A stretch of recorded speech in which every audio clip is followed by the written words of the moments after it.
Welcome to the Glenn Beck program and happy President's Day. This weekend, I was kind of busy. On Saturday, I was fortunate enough to spend 3 hours with Reverend Billy Graham at his home. And then yesterday, I spent the whole day with my family and my children at the Daytona 500.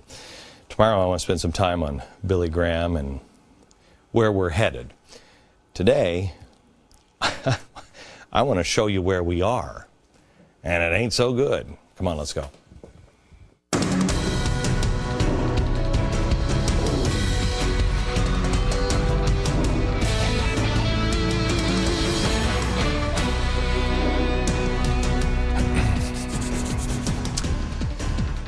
Well, hello, America.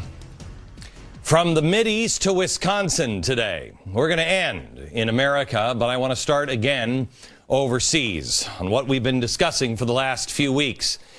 Remember, this is all a conspiracy theory. This isn't going to spread at all. It's only Egypt, the Egyptian revolution. We were told endlessly that this was all about democracy, and it was positive, and you have nothing to worry about. I'm still hoping all of that is true. Of course, I believe in magic pixie fairies, too.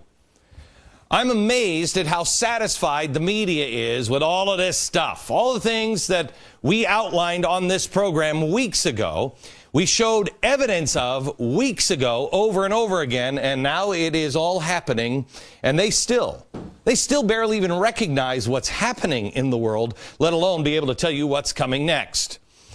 We told you that there were a few things that would happen once we saw Egypt. And let me show it to you again in case you missed it. We said that radicals and Islamists and communists and socialists would all work together. They would work together, even though they didn't like each other. They would work together because they all had a common enemy, Israel and capitalism. And they would work together to overturn the stability of the world. Part two was the protests would become contagious. They will cascade, they will sweep the Middle East and begin to destabilize Europe and the rest of the world.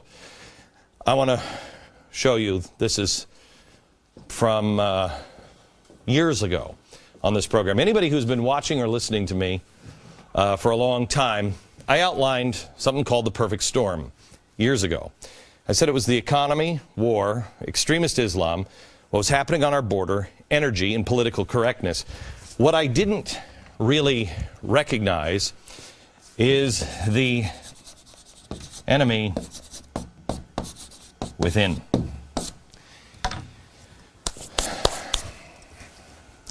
I saw these things coming with an exception of this and said, we've handled all of these things before, but never all at once. And what I was afraid of is a time when this thing would roll in on shore. And I said to anybody who would listen, when the economy collapsed a couple of years ago, I said, look out, this is now on shore. But the storm hadn't really started. It was just on shore. At some point, America will be so weak that her enemies will all pounce without coordination. That's what I told you in 2006. That is what's happening now. Without coordination, our enemies are about to pounce. Now, after all of the dust settles, if you are working together against Israel, capitalism, or to overthrow and have a revolution, when all the dust settles, you don't want to be on the losing side of that partnership. The buddy system doesn't look so good after. The less powerful partner, not going to go well for you.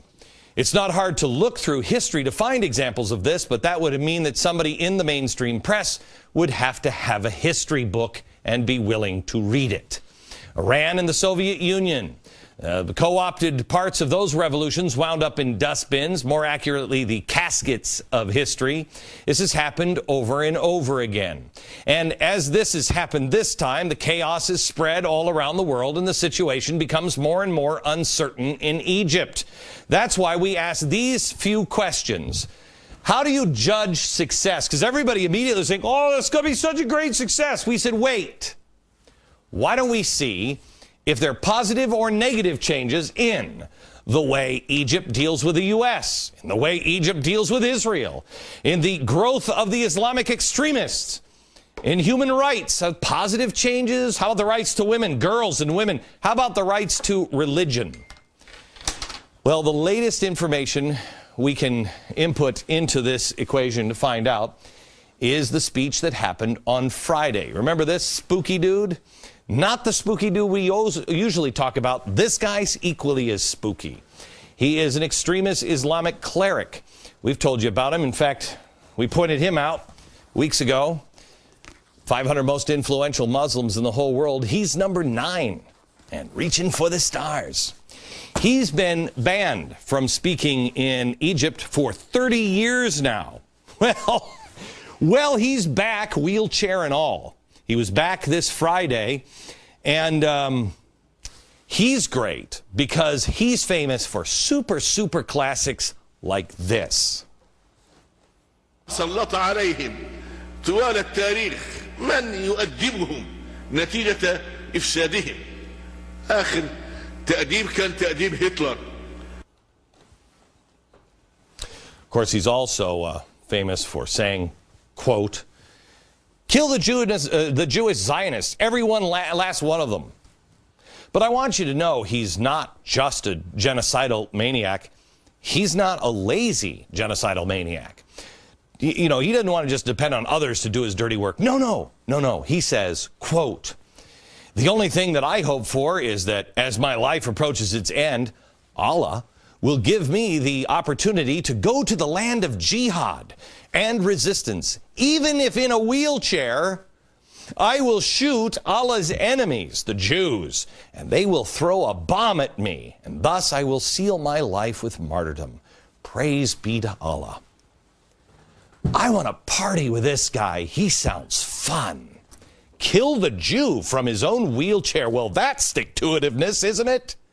Aren't you thankful that this glorious democratic movement was able to secure a speech from this guy as one of their first orders of business? You know, aside from dissolving the Constitution, and having a military council take over. Of course, those were two of my favorites that have happened in the last week or so. But then getting him to speak, so what did our good friend, the 9th most powerful Muslim in the whole wide world, what did he say?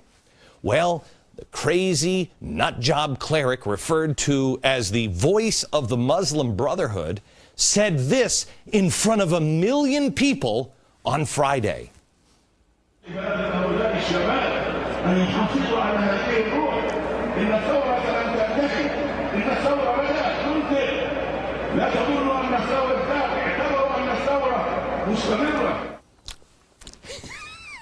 Great.